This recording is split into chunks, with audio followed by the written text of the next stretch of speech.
नाज़रीन, ब्रिक्स दुनिया को बदल रही है। ब्रिक्स तेजी के साथ डी डॉलराइजेशन के ऊपर काम कर रही है और ब्रिक्स इस वक्त जो यूनिफाइड स्टांस के साथ सामने आई है वो एक तो डी डॉलराइजेशन है और दूसरी तरफ इजराइल के खिलाफ एक यूनिफाइड रिस्पांस जो है वो ब्रिक्स का सामने आ रहा है। और साथ ब्राजील से बड़ी अनाउंसमेंट ये सामने आई है कि वो साउथ अफ्रीका का जो लॉ सूट है आलमी अदालत में इजराइल के खिलाफ, उसको ब्राजील जो है वो ज्वाइन कर सकता है। और इसके साथ साथ जो वो ब्रिक्स ने कहा है कि फिल फॉर इजराइल जो है वो गजा से विड्रॉ करे और तमाम जो ऑक्युपाइड टेरिटरीज हैं उससे इजराइल जो है वो विड्रॉ कर जाए। दूसरी तरफ ईरान की जानिब से हजारों मिसाइल जो है वो तैयार हैं, मजीद प्रोड्यूस किए जा रहे हैं और जो सुप्रीम लीडर हैं उनके मिलिट्री एडवाइजर ने बताया है कि किस सतह की तैयारी वो कर रहे हैं। थाउजेंड्स ऑफ मिसाइल जो हैं उनके जखीरे के अंदर मौजूद है और तेजी के साथ वो जो प्रोडक्शन है वो करते चले जा रहे हैं। गजा के सीज फायर के हवाले से क्या पेशरफ्त है वो भी आपके सामने रखेंगे। और इसी दरमियान अमेरिका के अंदर जो लड़ाई छिड़ी है, एक एम्पायर के अंदर जब लड़ाई छिड़ती है तो बड़ी फैसला कुल लड़ाई होती है और एम्पायर के जवाल में उसका सबसे बड़ा किरदार होता है। तो अमेरिका के अंदर जो लड़ाई छिड़ी है उसकी बहुत अहमियत है। इलोन मस्क जो है उसने पार्टी लॉन्च कर दी और अब वो रोजाना की बुनियाद के ऊपर वो लड़ाई आगे बढ़ रही है। ट्रंप ने कहा है कि इलोन मस्क अमेरिका को डिस्टेबलाइज करने का क्योस फैलाने का जब वो इरादा रखता है और इसकी पार्टी का बुनियादी मकसद ये है कि ये अमेरिका के अंदर क्योस फैला सके। तो अब मामलात इस सतह के ऊपर जब वो जा चुके हैं और ट्रंप ने यह भी कहा है कि नासा के साथ जो स्पेस एक्स और बाकी कोलैबोरेशंस हैं इलोन मस्क की कंपनीज की, वो जो है वो खत्म की जाएंगी। तो जाहिर है कि देखिए स्पेस एक्स ने बहुत बड़ी कामयाबियां हासिल की हैं और वो कामयाबियां जो है वो जाहिर है कि अमेरिका की जो डोमिनेंस है उसको कायम रखने के लिए इन कंपनीज का बहुत बड़ा किरदार है। तो अब जब ये लड़ाई इस तरह से छिड़ जाएगी तो जाहिर है कि ओवरऑल उसका नुकसान अमेरिकन एम्पायर ही को होगा। तो ये भी सूरत हाल आपके सामने रखेंगे। नाज़रीन, ब्रिक्स जो है ना वो इस सदी का सबसे बड़ा फिनोमेना साबित हो रहा है, यानी चाइना और रशिया लेड जो ब्रिक्स है वो इस सदी का सबसे बड़ा फिनोमेना साबित हो रहा है। और ब्रिक्स जो सबसे ज्यादा जो काम कर रही है उनका बुनियादी मकसद यह है कि निजात हासिल करना है, बुनियादी मकसद यह है कि कुछ आजादी हासिल की जाए, बुनियादी मकसद यह है कि कुछ इंडिपेंडेंट फॉरेन पॉलिसी, वो वाली दुनिया नहीं कि जिसमें कॉलोनियल ऑर्डर होगा, उन्हीं के फैसले होंगे, धमकियां, प्रेशर, जंगें, ठीक है ना। अब इससे दुनिया उकता चुकी है और ये ब्रिक्स जो है ना ये तमाम अकवाम वही हैं। जब देखिए चाइना इसी चीज को भुगत रहा है, अमेरिका से प्रेशर यही है कि चाइना की जो इकोनॉमी है वो अमेरिका के कंट्रोल में होगी। ईरान क्या कुछ भुगत रहा है, तो ये सारे ममालिक जो है वो वही हैं। अच्छा, और रशिया तो बहुत पुराना जो है वो वेस्टर्न वर्ल्ड को जो है वो भुगत रहा है। तो ब्रिक्स जो है वो प्रैक्टिकली डी डॉलराइजेशन की तरफ बढ़ रही है। अब इससे बड़ी तो बात कोई हो नहीं सकती, यानी ये एक बहुत तारीख यहां पर रकम हो रही है। हम जो नए ऑर्डर की बात करते हैं वो अब सिर्फ किताबी बातें नहीं है, वो ऑन ग्राउंड इंप्लीमेंट हो रहा है कि डी डॉलराइजेशन हो रही है। जो ब्रिक्स से अनाउंसमेंट सामने आई है कि नेशनल करेंसी जब वो इस्तेमाल होंगी, तो ये तो बहुत गैर मामूली बात है, प्रैक्टिकल इकदाम है नए वर्ल्ड ऑर्डर का। तो अमेरिका जो है वो इस पर फ्यूरियस है, बहुत गुस्से में है, आग बगोला है और पूरा वेस्ट जो है वो पैनिक के अंदर है क्योंकि उनके ऑर्डर की सबसे बड़ी अलामत ही डॉलर था। तो डॉलर जब वो उसको ब्रिक्स जब वो रिप्लेस करने जा रही है, तो अब एक तो नेशनल करेंसीज और आने वाले दिनों में यह भी मुतवक्का है कि ब्रिक्स अलग से कोई इंटरनेशनल करेंसी जो है वो लॉन्च कर सकती है। अब ये उसी की तरफ इकदाम है कि पहले नेशनल करेंसी इस्तेमाल की जाए क्योंकि नई करेंसी लेकर आना भी एक बड़ा कम्प्लेक्स यानी वो काम है। तो उसकी तरफ ये है प्रोसेस के साथ जब वो आगे बढ़ रहे हैं। दूसरी बात यह है कि ब्रिक्स ने ये अनाउंस किया है कि वो इन्वेस्टमेंट प्लान्स लेकर आ रहे हैं। तमाम जो ब्रिक्स के ममालिक हैं और जो ऑब्जर्वर स्टेट्स हैं, जो ब्रिक्स के साथ जुड़ी रियासतें हैं, वहां पर कैसे इन्वेस्टमेंट्स करनी है उसके बाकायदा प्लान्स वो लेकर आ रहे हैं, उसके फंड्स वो लेकर आ रहे हैं। और ये क्यों जरूरी है? ब्रिक्स ने ये अनाउंस किया है कि ये तमाम जो इन्वेस्टमेंट्स हैं बहुत सारे प्रोजेक्ट्स के हवाले से वो ब्रिक्स के बैंक ही से उसकी फंडिंग जारी होगी। और इसका बुनियादी मकसद यह है कि जो बाकी ताकतें इन्वेस्टमेंट्स के नाम के ऊपर एक्सप्लॉइट करती हैं वो एक्सप्लॉइटेशन जो है वो रोकी जा सके। यानी आप अगर बुनियादी नुक्ता बॉटम लाइन ब्रिक्स की समझे तो वो ये है कि सब्जुगेशन कबूल नहीं है। वो तमाम रास्ते जिससे मुख्तलिफ ममालिक को, मुख्तलिफ नेशंस को सरेंडर करवाया जाता है, उनको मजबूर किया जाता है, वो रास्ते बंद कर रहे हैं। सैंक्शंस सबसे बड़ा हथियार है कौमों को जेर करने का, वो सैंक्शन फ्री निजाम जब वो दुनिया में लेकर आ रहे हैं। इन्वेस्टमेंट्स बहुत बड़ा एक टूल है मुल्कों को इन्फ्लुएंस करने का, इसको वो कह रहे हैं कि इन्वेस्टमेंट जब वो ब्रिक्स के बैंक से आएंगी तो हर एक वो रास्ता बंद किया जा रहा है जिससे कौमों को गुलाम बनाया जाता है, जिससे कौमों को जेर किया जाता है और वो बस वेस्टर्न जो है वो उनके एजेंडा के मुताबिक चलने वाली रियासतें रह जाती हैं। उनकी आज़ादी और उनकी अपनी सोवरेनिटी, उनके अपने ख्वाब वो कुछ मैटर नहीं करते हैं। उनकी इकोनॉमी, उनकी सियासत, एक एक चीज जो है वो वेस्ट कंट्रोल करता है। बोलीविया के जो प्रेसिडेंट हैं उन्होंने कहा है कि स्टॉप यूजिंग डॉलर, ठीक है ना, स्टॉप यूजिंग यूएस डॉलर। और ब्राजील की जानिब से बहुत बड़ी अनाउंसमेंट है। इस वक्त ब्राजील के अंदर ब्रिक्स का इजलास हो रहा है। ब्राजील जो है वो ब्रिक्स का फाउंडिंग मेंबर है और ग्लोबल साउथ का एक बहुत बड़ा लीडर है ब्राजील। तो ब्राजील ने ये अनाउंस किया है कि वो आने वाले दिनों में किसी भी वक्त ऑफिशियली ये अनाउंस कर सकते हैं कि वो साउथ अफ्रीका का जो जेनोसाइड का लॉ सूट है उसको वो ज्वाइन करें। अच्छा, गजा क्यों जरूरी है? देखिए, वेस्टर्न वर्ल्ड ऑर्डर ने ही तो गजा की यह हालत की है। तो जब आप मोरालिटी की बात करेंगे तो सबसे पहले आपको गजा की बात करना पड़ेगी। और प्रैक्टिकली भी अगर आपने वर्ल्ड ऑर्डर को बदलना है तो सबसे पहले मिडिल ईस्ट में अमेरिकी हेजेमनी को चैलेंज करना है। और अमेरिकी हेजेमनी चैलेंज नहीं हो सकती जब तक इजरायली हेजेमनी चैलेंज ना हो। तो हर हवाले से गजा सबसे ज्यादा जरूरी है। अगर गजा को आप बात नहीं करेंगे, गजा के हवाले से इकदाम नहीं करेंगे तो आप कुछ भी इस दुनिया में इस वक्त अचीव नहीं कर सकते हैं। आपके जो भी गोल्स हैं वो गजा से होकर गुजरेंगे, ये बहुत जरूरी है। यानी अगर आप कह रहे हैं कि वेस्टर्न वर्ल्ड ऑर्डर बुरा है तो वो बुरा इसलिए है कि वो गजा में ये सारा कुछ कर रहा है। तो आपको गजा के लिए आवाज उठानी है और अगर आपने वर्ल्ड ऑर्डर बदलना है तो मिडिल ईस्ट के अंदर जो उनकी हेजेमनी है उसको चैलेंज करना है। तो ये सारे रास्ते जो वो गजा से होकर गुजरते हैं, फलस्तीन से होकर गुजरते हैं। तो ब्राजील, कितनी बड़ी बात है कि वो जेनोसाइड के खिलाफ जो लॉ सूट है उसको ज्वाइन करने जा रहा है। अच्छा, ब्रिक्स की जानिब से एक यूनिफाइड स्टांस जो है वो सामने आया है इजराइल के खिलाफ, यानी मुत्तफिका तौर पर। और इंपॉर्टेंट बात यह है कि ईरान के जो फॉरेन मिनिस्टर हैं उन्होंने स्पीच की और उसमें उस स्पीच के दौरान जो है वो प्यूटन वीडियो लिंक के ऊपर मौजूद थे और ईरान के फॉरेन मिनिस्टर ने बड़ी अहम तरीन बातें की और उन्होंने कहा कि दो न्यूक्लियर ताकतों ने हमारे ऊपर हमला किया जो कि हम न्यूक्लियर ताकत नहीं है और अपना पीसफुल न्यूक्लियर प्रोग्राम चला रहे हैं। तो दो न्यूक्लियर पावर्स ने हमारे ऊपर हमला किया। तो अब ये दुनिया में जंगल का कानून बन चुका है, लॉलेसनेस बन चुकी है। तो अब हम सब मिलकर ही ऐसी इवल ताकतों का सामना कर सकते हैं कि दो न्यूक्लियर पावर्स हमारे ऊपर जो है वो हमला करेंगे और हमारा प्रोग्राम जो वो पीसफुल है। और हमारी जो आर्म्ड फोर्सेज हैं उन्होंने हीरोइक अंदाज के अंदर, प्यूटन मौजूद हैं और वो ये बात कर रहे हैं कि हीरोइक अंदाज के अंदर हम इजराइल के खिलाफ जो है वो लड़े हैं और अपने वतन का जो है वो दिफा किया है। और उन्होंने कहा कि जरूरत इस अमर की है कि हम सब जो है वो एक साथ जो है वो मिल जाएं। और गजा के हवाले से जो उन्होंने बात की, ईरान के फॉरेन मिनिस्टर ने और प्यूटन मौजूद थे और बाकी तमाम ब्रिक्स के लीडर्स है वहां पर मौजूद थे। उन्होंने कहा it's shameful for the international community has not been able to do anything meaningful to end the genocide of Palestinians। ये उन बात, यानी यहां पर जो सारी बात हो रही है वो इसी तनाजुर में हो रही है कि वेस्ट का जो कॉलोनियल ऑर्डर है वो इजराइल के जरिए क्या जुल्म ढा रहा है, वो डायरेक्टली क्या जुल्म ढा रहा है और पिछली कई सेंचुरी से दुनिया जो है वो किस मुश्किल तरीन दौर से गुजर रही है, इंसानियत किस मुश्किल तरीन दौर से गुजर रही है। और अब वेस्ट का ये जो तसल्लुत है इंसानियत के ऊपर ये खत्म होना चाहिए। सब जो है वो इस तरह से बात हो रही है। वो ये डिस्कस कर रहे हैं कि फलस्तीनियों के ऊपर क्या हो रहा है और कोई भी उसको रोकने से कासिर है। खुद जो वेस्ट के बनाए हुए उसूल हैं, जो लॉज हैं, उसकी ये खिलाफ वर्जी है, फिर भी वो कुछ भी करने से कासर है। ईरान के ऊपर हमला हो गया, एक सॉवरन नेशन के ऊपर हमला हो गया, फिर भी वेस्ट ने जो है वो कंडेम नहीं किया। तो वो वहां पर इसी तनाजुर में ये सारे मिल बैठे हैं कि अब हमें सब हाथ में हाथ मिलाकर। और मैं आपको बात बताऊं कि ईरान में एक रिजेंटमेंट भी है रशिया के हवाले से, यानी एक भरपूर उनका इत्तेहाद है और आगे बढ़ रहा है, लेकिन एक रिजेंटमेंट भी है। मिसाल के तौर पर ईरान के जो फॉर्मर एक एम्बेसडर हैं उन्होंने अभी एक स्टेटमेंट जारी की। एक इंटरव्यू में उन्होंने ये बात की कि रशिया ने हमें Su-35 नहीं दिए, ठीक है, और रशिया ने एक ऐसे मुल्क को S-400 दिया हुआ है जो कि अमेरिका का इत्तेहादी है और हमें ना उन्होंने S-400 दिया है ना ही उन्होंने हमें Su-35 दिए।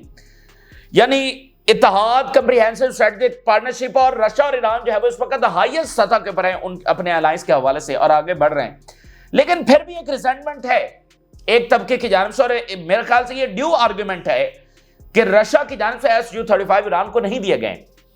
तो इसलिए वहां पर अब ये चीजें भी डिस्कस हो रही हैं कि अब हमें बहुत तेजी के साथ आगे बढ़ना है और एक दूसरे की सपोर्ट करनी है, वगैरह ना वो एक एक को जो है वो टारगेट करेंगे। ब्रिक्स की दो स्टेटमेंट्स में जो ज्वाइंटली सामने आई हैं मैं आपके सामने रखता हूं। We urge the complete withdrawal of Israeli forces from Gaza and the occupied Palestinian territories.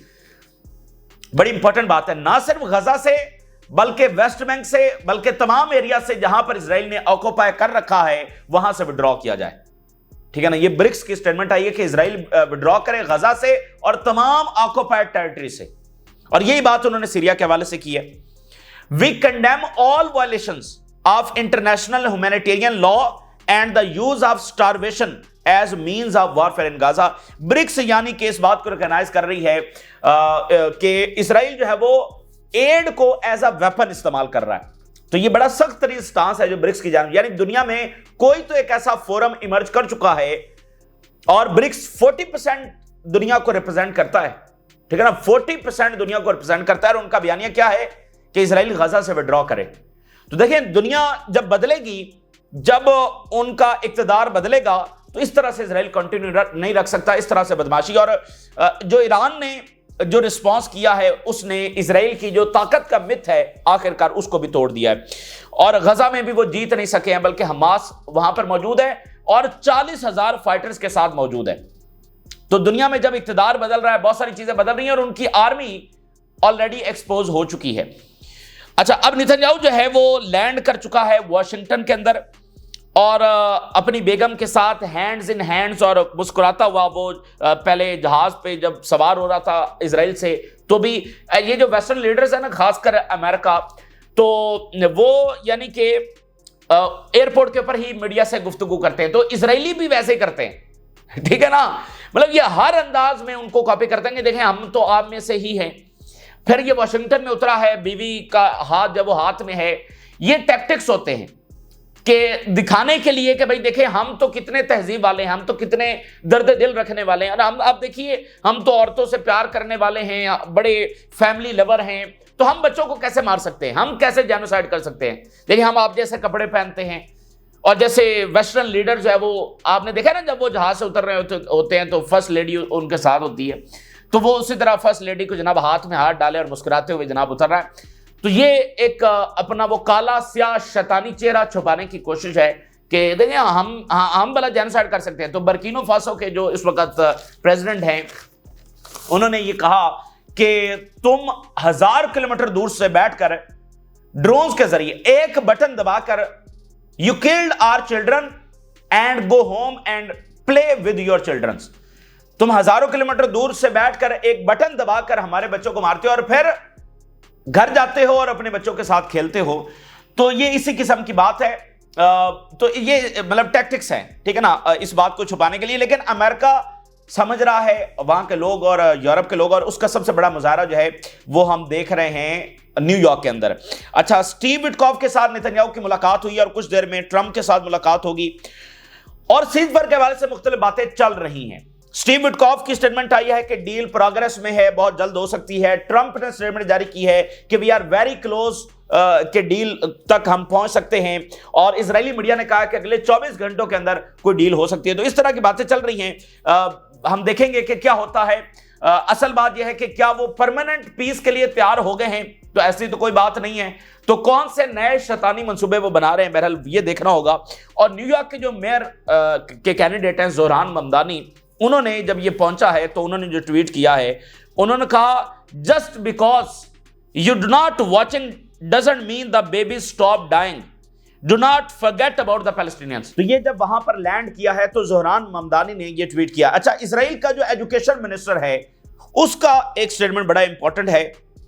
उसने कहा कि जो हरीदी हैं यानी अल्ट्रा ऑर्थोडॉक्स हैं, इनके लिए जो कंस्क्रिप्शन लॉ है and ending the war in Gaza pose a threat to the ruling कोalition।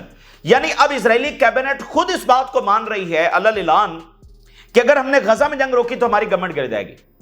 और दूसरी बात जो इसके साथ अटैच हो गई है कि अगर अल्ट्रा ऑर्थोडॉक्स को फौज में भर्ती किया गया तो भी हमारी गवर्नमेंट गिर जाएगी। तो ये मेरे हिसाब से ये जो हरीदी वाला मामला है ये बहुत ज्यादा डिसाइडिंग साबित होने जा रहा है और बहुत ज्यादा प्रेशरिंग साबित होने जा रहा है। फौज को जरूरत है, फौज ने 54,000 हरीदी को बुला लिया है, इसी महीने बुला रही है कि आओ और फौज में भर्ती हो जाओ, और मतलब उनको आना पड़ेगा।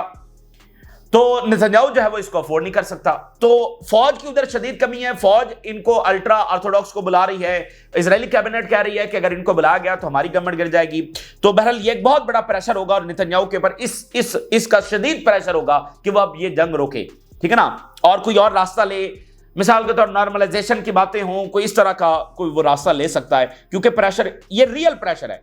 ये हरीदी नेतन्याहू की गवर्नमेंट गिरा देंगे, ये बात बिल्कुल तय है, ये पीछे नहीं हटेंगे। अच्छा, दूसरी बात यह है कि जो सुप्रीम लीडर के मिलिट्री एडवाइजर हैं उनकी बड़ी इंपॉर्टेंट स्टेटमेंट्स जारी हुई हैं। मैं 2-3 स्टेटमेंट्स हैं, मैं आपके सामने रखता हूं। उन्होंने कहा है कि ईरान ने अभी तक thousands of missiles and drones हमने प्रोड्यूस कर लिए हैं। सुप्रीम लीडर के मिलिट्री एडवाइजर की स्टेटमेंट है, किसी मीडिया के एनालिसिस हम आपके सामने रख रहे हैं। वो कह रहे हैं कि हमारे पास हजारों मिसाइल और ड्रोन्स मौजूद हैं and they are in a secure locations, बिल्कुल सिक्योर जगह। ये वो मैसेज दे रहे हैं कि दोबारा अगर जंग होती है तो हम भरपूर तरीके से तैयार हैं। Israel knows that Iran has not yet used all of its power, all of its force. हमने अपनी सारी ताकत इस्तेमाल नहीं की और इजराइल इस बात को जानता है। And our army has not participated with its full capabilities, और हमारी जो जमीनी फौज है वो अभी तक पूरी ताकत के साथ इंगेज ही नहीं हुई है। The Iranian armed forces are ready for all scenarios. Supreme leader के मिलिट्री एडवाइजर और कल सुप्रीम लीडर जो हैं वो अवामी इज्तिमा में आए और भरपूर उन्होंने अपीयरेंस दिया और भरपूर यानी एक जोश था, जज्बा था और बड़ी फेयरलेस एंट्री। अब देखें, ट्रंप और नेतन्याहू अल-ऐलान सुप्रीम लीडर को निशाना बनाने की धमकियां लगा रहे हैं और सुप्रीम लीडर पब्लिकली आकर बैठे हुए हैं, लाइव स्पीच कर रहे हैं। तो ये तो बहुत बड़ी बात है ना। यानी मिडिल ईस्ट में ऐसा कब हुआ है कि ट्रंप और नेतन्याहू किसी को असैसिनेट करने की धमकी लगा रहे हैं और वो जनाब आकर बैठा हो कि मैं जनाब यहां पर बैठा हूं, तो ये बहुत बड़ी बात है। तो जनाब अली वो कह रहे हैं कि हम तमाम सिनेरियोज के लिए तैयार हैं, हजारों मिसाइल हमारे पास हैं और अभी ताकत तो हमने इस्तेमाल की नहीं। तो ये एक बात हो गई। अच्छा, जर्मनी जो है, पिछली सदी जो है वो जर्मनी ने 2 आलमी जंगें लड़ा और वेस्ट ये कहता है कि ये जर्मनी ने ही छेड़ी, जर्मनी कसूरवार था जंगें छेड़ने में। तो अब की बार भी जो जर्मनी इस वक्त कर रहा है वो भी उसका रोल बहुत नेगेटिव है और इसके पूरे चांसेस हैं कि जर्मनी एक और आलमी जंग छेड़ने का फिर सबब बनेगा, अगर पिछली जंगों का सबब वही है। एक तो जर्मनी का किरदार ना ही गजा के हवाले से पॉजिटिव है, ना ही ईरान के हवाले से, ना ही यूक्रेन के हवाले से। तीनों बड़े कॉन्फ्लिक्ट जो हैं, तीनों में जर्मनी यानी कहते हैं जलती पर आग का काम ये जर्मनी कर रहा है, बड़ा नेगेटिव उसका। उधर लॉन्ग रेंज मिसाइल दे रहा है यूक्रेन को, पीस की बात नहीं कर रहा, उधर लॉन्ग रेंज दे रहा है, गजा में इजराइल की सपोर्ट कर रहा है और ईरान के खिलाफ इजराइल को शाबाश दे रहा है। अब जरा उसकी नई स्टेटमेंट देखिए, कहता है ईरान वायलेट कर रहा है न्यूक्लियर ऑब्लिगेशंस को, ईरान वायलेट कर रहा है and we will not accept any external support that enable it to require nuclear capabilities. हम किसी गैर मुल्की सपोर्ट को जो है वो एक्सेप्ट नहीं करेंगे। बहुत ही नेगेटिव किरदार है, यानी कि इजराइल और अमेरिका ने हमला कर दिया है, उसके बारे में ये कोई बात नहीं। कहता है कि ईरान उल्टा वायलेट, भाई ईरान क्या वायलेट कर रहा है। तो इस तरह जो नई जर्मन गवर्नमेंट है वो पिछली से भी ज्यादा एक नेगेटिव किरदार के तौर पर जो है वो साबित हो रही है। अच्छा, ट्रंप और इलोन मस्क की जो लड़ाई है वो आगे बढ़ रही है और वो ज्यादा बढ़ेगी क्योंकि अब तो बाकायदा पार्टी लॉन्च हो गई है और इसकी अहमियत बहुत ज्यादा है। हम रोज ये बात कर रहे हैं कि किसी भी एम्पायर के अंदर की लड़ाई वो हमेशा माने रखती है।